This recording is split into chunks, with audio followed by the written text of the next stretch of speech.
Hi, welcome back to another Daniel and John video, and this concerns Discovery 2, and we're going to attempt to remove the brake lines all from the rear wheels up to the ABS modulator there. You see what I've done? I've put some white Tipp-Ex on one of these. I'm just marking my, first time we've done this, which is the rear one. So I've marked, that's the rear one there.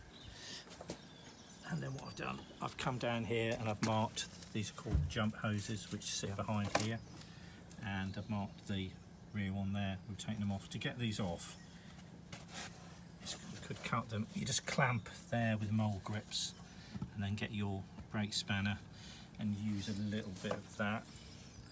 So basically we're going to disconnect them and then we're going to pull them away from the chassis. The reason we're doing this is it's been an MOT failure on corroded brake pipes. I'll show you where that is on the back. Yeah, along the chassis, and they are corroded. It's somewhere where you can't really see them that well. So we'll show. Let's try and show them where that is at the moment. Yeah. Because this is a common thing. So before we go there, I'm just going to say, as John said, you've got your two rear brake lines, got your jump hoses, and they've got like the ferrules behind this bracket as well. I'll just show you behind where it is. It's basically, just to show you the whole thing, it's basically down there. It's those. We've got new jump hoses and the two lines. It's this one, and they both run down here. Run all the way down there, and go to there basically, on that bracket and also that bracket. Right, so I'll show you the actual corrosion that the MOT has picked up, and very justified as well. So basically, one of the passenger rear runs here, and it's not too bad this one, but it runs along the top, and it goes. This is obviously a common thing on Discovery, and then they're there. I can show. I don't know if you can get that. That's the one that runs along the passenger rear, and then those ones that are there. See, and that's they're your issue there. He's even marked them up as well. So they are going to be replaced. The only thing I would say, we bought new clips for them because I think those clips are going to be quite brittle. We got those from G4S again. JGS. JGS, not G4S. They're the prison people. So we're going to move along, passenger side, driver side, and see how we get along really. And we'll come back to you. Yeah, I think we've basically got to run brake lines from the front to the back, haven't we? Yeah. We'll come back to you, and as we're pulling them out, even perhaps a little video just to show where it is. Yeah, we'll show you the corrosion. And hopefully we'll make a couple, well, not hopefully, we will make a couple of mistakes in routing, and we'll sort that out and tell you about our mistakes or what we found the easiest way to put these back on. Anyway, thanks for watching. Okay, welcome back to the second part of the rear brake pipe install. We've moved on a little bit. We've got the old pipes out. We'll just show you this first. So this was the level of corrosion on the back, basically axle, which you couldn't really get at to clean. So as you can see, they definitely need replacing. It'll take a lot. We actually removed a couple of bits carefully, and they just completely snapped. So the MOT tester was right. They definitely needed replacing. Oh yeah, spot on. Yeah, if you bend these too much, I mean, they'll just snap. Yeah. So in fact, that's interesting. Look at that inside it. So that's how it's corroded inside as well. Yeah, it really has. We were reliably told by somebody that they can actually corrode from the inside. Yeah. Well, you'll see so it in there. On look. that. Yeah. So and they've done pretty well for the age, but so just from a safety issue. With a vehicle that we're working on, that size or any vehicle, you need to replace them. I reckon if you've got a classic vehicle, somebody must know, probably every 10 years, they're not protected. Do you want to show them what you've done around the front, around the side? Yeah. So basically we've run new brake pipes down from the ABS modulator. And we'll just show you a little bit about this now. We have done them all, to be honest, but they need a little bit more tidying up and put the clamps on, but we're just loosely for now. So we've done this one today, and we've done that one today. That's the front brake pipe, well, what I call the front, the passenger side. I've marked the rear one up with Tipp-Ex, that's the rear.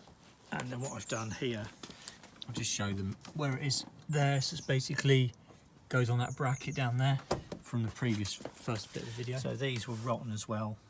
here. So we've replaced the pipes, like I say, coming from the ABS module.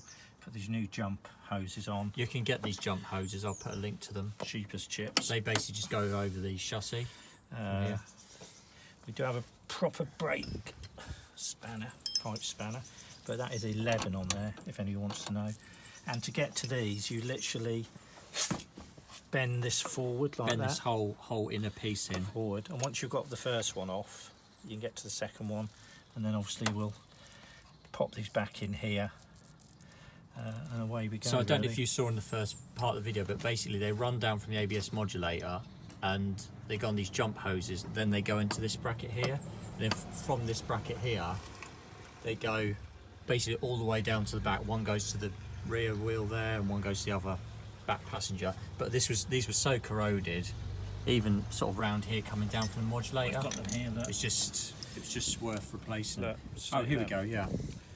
So this was the condition of them. Just old, aren't they? So what we did do, there's a little tip, is we capped these off to stop a load of brake fluid coming out. Just put... You made this little piece up, just didn't you? flared it up at the end and sealed it off, so you didn't even got brake fluid everywhere. Okay, so we'll come back to you once we've got the rear lines installed, but we're doing a bit of clean-up work at the back, so we can't do everything at once. So once we've got them installed, we'll come back and then we'll show you what we got. Okay guys, welcome back to the third and final part of the brake line replacement video. We'll just show you where we are with the lines. We've done all the lines, the front and the back. The back passenger driver's side was the most tricky because it comes along, over, along and down, so we had to get a bit creative in how we put the lines in. So we've got the line here, it runs over the top.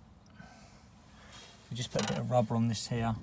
We'll cable tie it down so it doesn't chafe or anything. And on we've got the nut there, double. We've got a bubble flare but it's a double. You must use double flares on these. The reason being is because when you clamp the nut down, it goes inside that part there and creates the seal. So we're going to show you. We'll show you this couple of lines that we managed to pull off. It's the sort of state they were in. And these were like lines which you couldn't actually really see or get to. And the thickness of this quite thick old pipe as well. Yeah, it's thicker than the original, obviously. The original is thicker, but when we moved it, it literally broke off. I think this is the one that did just snap off. So if you've got Discovery this age, it's time to replace the brake lines, unless they're in mint condition, which they probably won't be. So we'll show you the tool that we've used. And the majority of the bending with this pipe was done by hand, to be honest. Yeah, most of it was. I mean, I'll put a link to the pipe and I'll put a link to that tool set. So this is a Teng brake flaring kit. Yeah, it's about 60 quid. There are ones half the price, but I'll show you the reason why you probably want this one. The reason why you probably want this one is this die here. Sorry, this, I'm not sure what this is called, but it's the press tool. The press tool has angled pieces on it, and when you put it on, we'll show you this in a minute, you twist it and it locks, so it doesn't move all over the place. But John will show you what I mean by that. So this Discovery is 4.75. You can see it there. Yeah, so it's 4.75 or 3/16 tube, and you get the corresponding die 4.75. Yeah.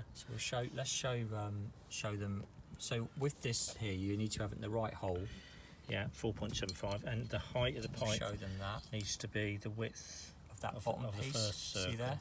Yeah, as near as, yeah. So once you've got it there, you then pop that pin in there, and then you sort of slide your press tool on there. So you have to wind it right out. And you see that little hole in the middle? That point goes in that hole in the middle. And then you twist and lock it in. You see those bits how they lock under? Yeah. Yeah. So what you want to make sure is you want to make sure everything is square. You want to make sure the pipe is in there square, not at an angle or anything. Push it. You can put this in a vise, but on a couple of these we've had to do it in situ. Yeah, we have used a vise for this jig, but... And then you literally just turn it as hard as you can. As John says, there's some bits here where you've got to literally use it as it is. So we'll see what sort of result we've got with that. Very easy to use. Doesn't take any time at all. This kit will also do bigger pipes as well, in case you're wondering. And that's really your bubble flare. That squishes in the bottom. So it's a fairly good flare. Yeah. It's not perfect, but it's fairly good. This is just a demo. But it's just a demo. Normally you'd Quick have it a demo. bit set up a bit better So than that. that tool is fairly invaluable.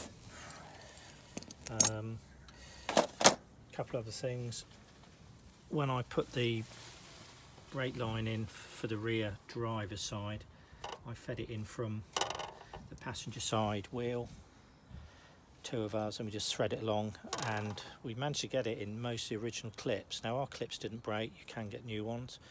When I put the passenger side rear brake in, I threaded it from the wheel and up to the ABS module under the left hand front wheel to the jump hoses. Should we just show where they start and finish? Yeah, I can't remember what we showed you in the previous part, but it doesn't help. It doesn't hurt to include information with things like this, so it's no big deal. There's the jump hoses, and there you go to the ABS module up there in the engine bay.